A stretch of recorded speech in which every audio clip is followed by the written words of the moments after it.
সেদিন আমাকে আর শাওন আশরাফ ভাই আছে, আমাদের দুইজনকে মনে করেন উঠে নিয়ে আসে। আগে শাওন আশরাফ ভাই আর আমাকে উঠে নিয়ে আসার পরে তখন দুইজনকে আমরা অনেক কথাবার্তা বলে যে আপনাকে সিভিলে লোক আসা করছে এই ঘটনা। তো এখন শাওন ভাই আর আমাকে বলছে দৌড়াদৌল ওখানে যে মামলাটা না করবে দোল কবি তোকে অনেক ছোট করে কথা বলতে, আমাকে অনেক রকম বুঝাইছে আর কি। মানে কে বুঝাইছে? আপনার নাম বলেন। হ্যাঁ ডিবি থেকে, হ্যাঁ ডিবি তুলে নিয়ে গেছে কারা?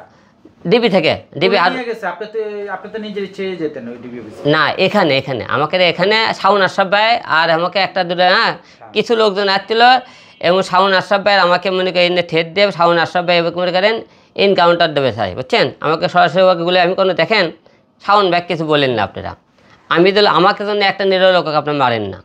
তো শাওন আশরাফ ভাই তখন ছেড়ে দেওয়া হলো। পরে আমি এতে ডিবিট গেলাম।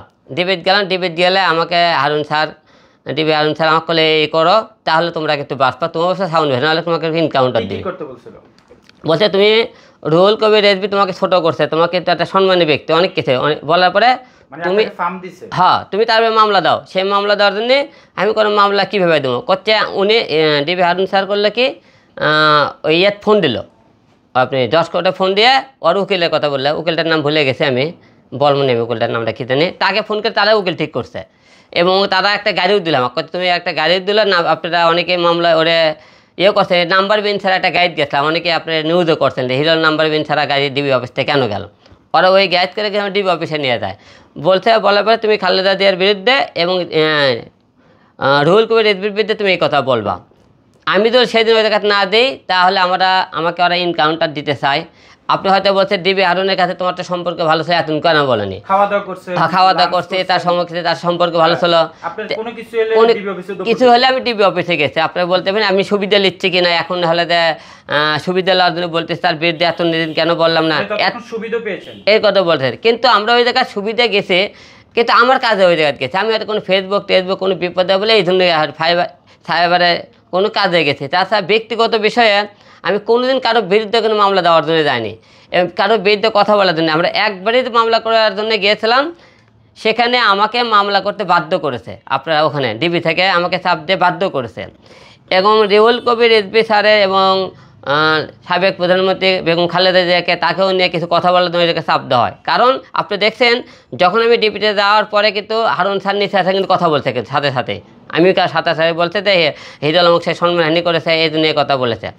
এই সমস্ত কথা ওই জায়গা না বললে তারা আমাকে মনে করেন মামলা এবং মনে করেন সে এবং আমাকে শাওন ভাইক মেরেন এনকাউন্টার দিয়ে মারার কথা এবং অনেক কিছু বলেছে, করছে এই জায়গায় তুই না বলে, এবং তুই যে নির্বাচন করবে, নির্বাচনে কিন্তু তোর নামে কিন্তু অনেক কিছু হয়ে যাবে। এবং সব কিছু মিলে এবং রুহুল কবির রেজভীর বিরুদ্ধে যে মামলা, এটা আমাকে জোরকে করানো হয়েছে। হয়তো করছি এতদিন কেন বলেনি, অনেকে কিন্তু পরিস্থিতির শিকার হয়ে আওয়ামী লীগের বিরুদ্ধে কথাবার্তা বলেনি, একটা কারণে বলেনি যে তারা পরিস্থিতির শিকার ছিল, সেটাকে বলতে পারেনি। আমরাও সেই টাইমে অনেক কিছু বলতে পারিনি। হয়তো করছি এখন আমরা সুবিধা নিচ্ছি না, সুবিধা নিতেছি না। হিরো আলম আগেও কিন্তু আওয়ামী লীগ ক্ষমতার থাকাকালীন কিন্তু তাদের বিরুদ্ধে কথাবার্তা বলতে প্রতিবাদ করছে, আমি এখনও অন্যের বিরুদ্ধে প্রতিবাদ করতেছি। আর সেদিনকে মামলাটা করা ছিল আমাদের উপর থেকে, ওরা জোর করে করানো হয়েছিল। আমি ইচ্ছে করে কোনোদিন মামলা করতে চাইনি, কারণ আমার বাসা বগুড়া, আপনারা সবাই জানেন বগুড়া আমাদের বিএমপি এলাকা সবাই জানে, এবং আমাদের আগে থেকে আমাকে সবাই জানেন আমি যে ঢাকা 17 আসন, বগুড়া 4, আমাকে বিএমপি অনেক মনকে ভোট দিয়েছে, আমি যে এত ভোট করতে পেয়েছিলাম। অবশ্যই তারা ভোট দিয়েছে, তারা সাপোর্ট করেছে, এবং তাদের সাপোর্টে কিন্তু আজকে এত আমি হিরো আলম এখনও আছি। এখন আমাকে জোর করে তারা ওখানে মামলাটা দেওয়ানো হয়েছিল।